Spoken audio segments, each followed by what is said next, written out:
আসসালামু আলাইকুম। আজকে সন্ধ্যে তৃতীয় পর্বে ক্লাস, এবং আজকে ক্লাসে আমরা ইম্পর্টেন্ট কিছু শিখব। যেমন আমরা প্রায় পরীক্ষায় ভুল করে আসি, কখন দীর্ঘ ই হবে, কখন হ্রস্ব ই হবে, এই জিনিসগুলো আমরা প্রায় ভুল করে আসি। তো আজকের এই ক্লাসটা করলে আশা করি আর এই ভুলগুলো হবে না। দেখেন, সন্ধিতে যদি একার থাকে এবং উচ্চারণ যদি এস হয়, এসের মতো হয়, তাহলে দীর্ঘ ই হবে, অন্যথায় হ্রস্ব ই হবে। যেমন আমরা দেখি, নরের শব্দটাকে যদি সন্ধি বিচ্ছেদ করি, নর যোগ ইস, এখানে কেন দীর্ঘ ই হলো? দেখেন, নরেশ, শেষে কিসের মতো উচ্চারণ হচ্ছে? S, Naresh, S.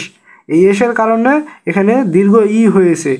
তারপরে দেখেন দেবেশ, সেমভাবে দেব যোগ ইস, শেষে এস উচ্চারণ হয়েছে, এই জন্য এখানে দীর্ঘ ই হয়েছে।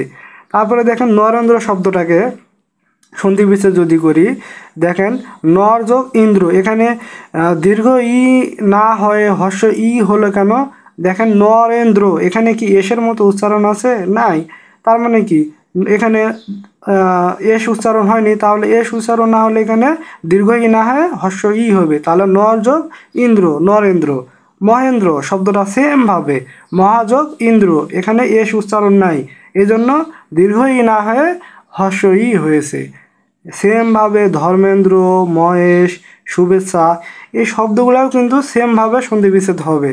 আপনারা যারা যারা এগুলা পারবেন কমেন্টে উত্তর দিবেন, সঠিক উত্তরদাতার জন্য পুরস্কার থাকবে।